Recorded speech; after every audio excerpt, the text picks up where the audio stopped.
Alright. What is up, YouTube? What is up, YouTube? WittyPhantom for Black Yugi, still doing the 50cc courses in the Mario Kart, for Mario Kart Wii.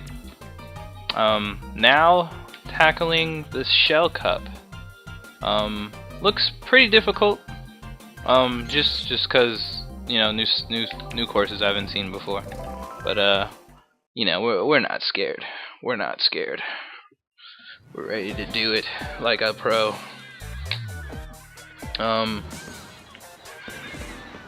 Yeah, so the GameCube Nintendo Peach Beach. At least that's what I believe the title is. Not officially sure. Don't hold me to that. But you know, nonetheless, we're gonna do what it takes to win it. And I still, for whatever reason, can't get that boost at the beginning. Oh, I did have a secondary type of boost. Low wind gauge blowing. But anyway, something that I wanted to talk to you guys about in this Let's Play was just something that had crossed my mind that I was having an issue with. Not an issue, just kind of curious about. So I was talking to some friends, and we went to this comic book store, and I was asked by one of my friend's friends, you know, just a group of his friends that I didn't know, and they were asking me if I felt uncomfortable in the comic book store. And when I asked them why, their response was, "You don't look like the normal type, you know, like the standard nerd who would go to a comic book shop."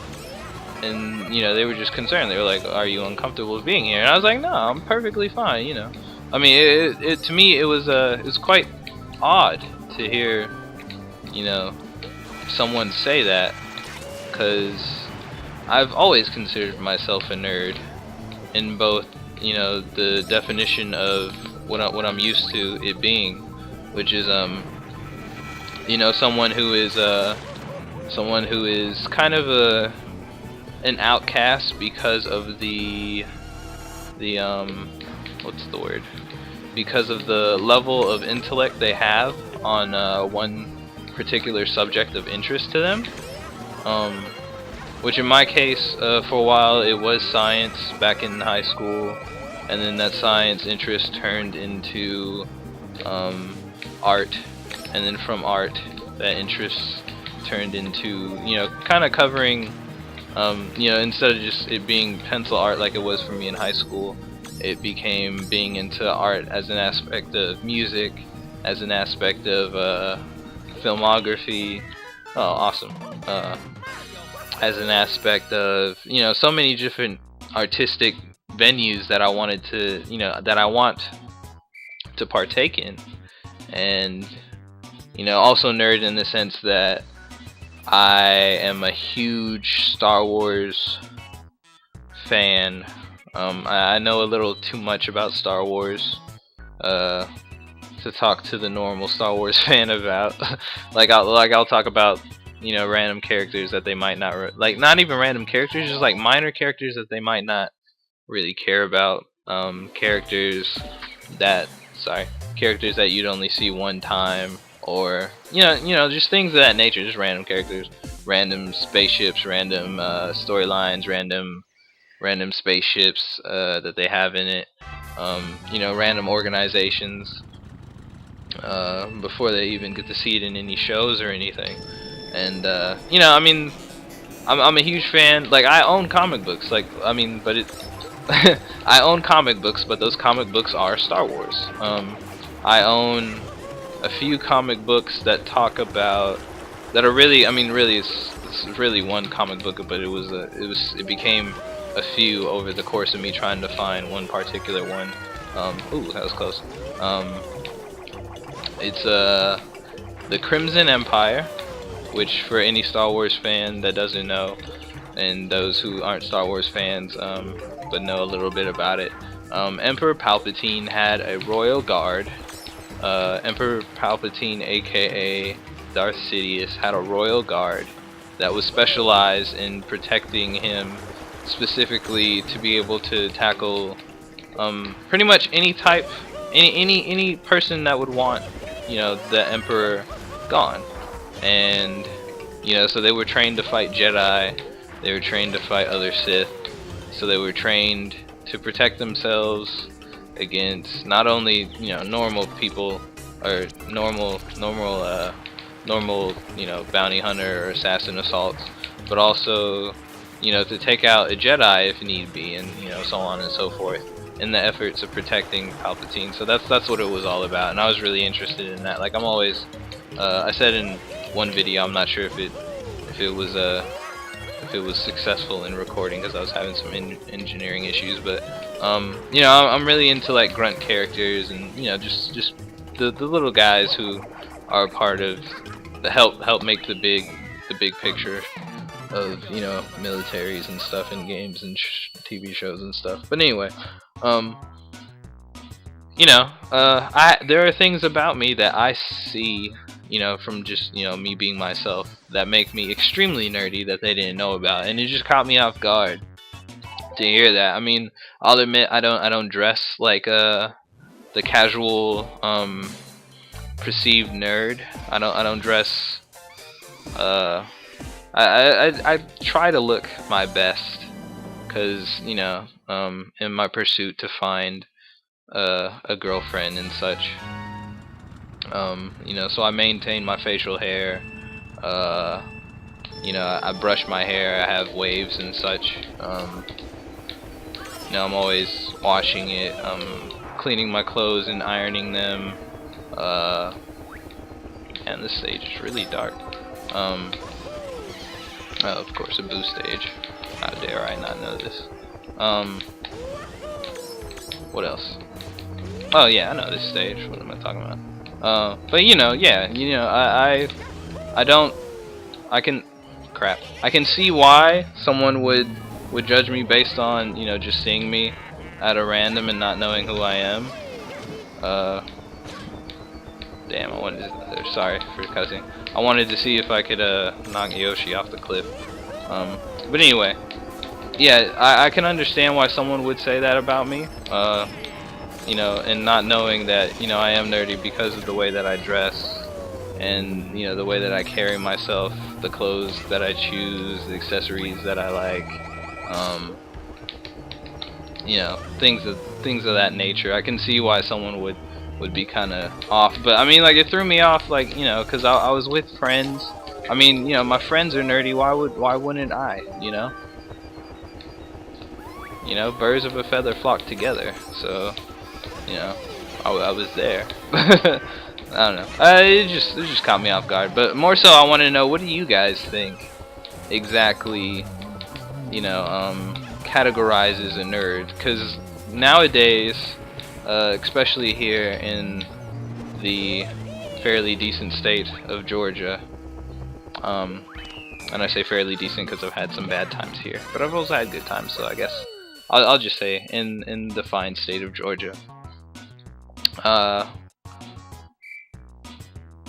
There are you know, we have the whole hipster nerd, where they're just considered a nerd because they wear a pair of glasses that nerds are known to wear, or you know, just some minor addition to their style that is automatically labeled as that. N64 Mario Raceway. I love the stage.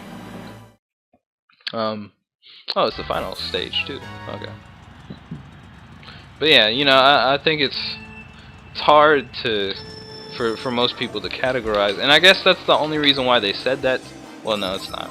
I mean, but that's what went through my head. I was like, you know, I'm not a hipster with my nerdiness. You know, I'm quite open. Like, I love people who, like, I've messed up a few potential girlfriends by talking about my interests a little too early. I mean, maybe that was for my benefit. Of course, you want to be with someone who likes you for you, but you know, again, you know, I've still lost some possible girlfriends based off of me, you know, saying, you know, asking them, what kind of music do you like? What do you like to do for fun? You know, do you play video games? You know, all sorts of stuff. And this was to me at a time period before, you know, before I was knowledgeable about hot girls that play video games.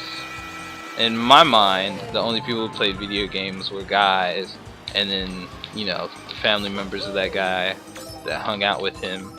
In my case, my sister hung out with me, and I feel as if, I mean, you know, even though she's older than me and probably was playing a few before, like, well, no, we're around the same age. I don't know why I'm saying all that, but anyway, you know, my sister plays games, and she's also recently, I think maybe 2011, she started to really get into applying makeup and stuff. Like she likes to be seen as less tomboy, because she is kind of tomboy, but she's really beautiful, so she wants to, you know, she wants that to be the overall reflection of her. I mean, she's still an outgoing person. She doesn't mind being considered a tomboy, because she is pretty tough sometimes. Not tough, but you know, outgoing, for, you know, just kind of like a guy, in the sense of, you know, that can-do attitude, 24/7, you know, I'll tackle anything aggressiveness type of thing, that most guys have. But you know, whatever. Like, she's gotten into being defined as, you know, a beautiful woman, and has grown, in my eyes, to be seen as such. But now by more people, since, you know, her interest in applying makeup on an artistic level, and, you know, practicing on herself, and, you know, cutesing herself up, and, you know, all of that jazz. But I'm pretty sure even for her, some people don't even, you know, kind of come at her like she's a nerd, you know, just because of, you know, how well she keeps herself. And I feel like all nerds should be like that. Like, one thing that I learned about all nerds is all nerds, we love to be intellectual, we love to be intelligent, period. It should be a common thought for a nerd to, you know, weigh the options. Okay, I'm gonna be lame in high school, but by college I'm gonna be moving on to something bigger, something that I can profit off of, but also enjoy, and you know, other people can't do because they're not on my, you know, intelligence level. But at the same time, like, if we can plan that far, if we can have all these movies, and, you know, read about all these people who did that or lived that life, why can't we skip ahead and be like, know what, okay, while I can, and while my parents still want me to look good and, you know, stuff, if you can't afford it and stuff like that, why can't I maintain myself and appear attractive, while at the same time being more attractive by being intelligent? Because intelligence is attractive. It's attractive by everyone. I promise you, it's attractive to everyone, and the people who are most attracted to it are going to be the ones that are bothered by you the most, you know. But yeah, you know, that's just thought that I have. I'd love to get you guys' viewpoint on that. So, you know, by all means, send excuse me, send me a letter. I mean, send me a comment. Leave a comment on this video and tell me what you think. I hope you guys enjoyed it. Another win on the 50cc, which probably isn't, again, that special, but, you know, we're out here doing this because we're pro. WittyPhantom for Black Yugi. And hold on, I'll keep you guys on just to see if there's something that we unlocked. Nothing. Okay. Well, this is WittyPhantom for Black Yugi saying, can't wait to see you in the next video. You guys have a great day.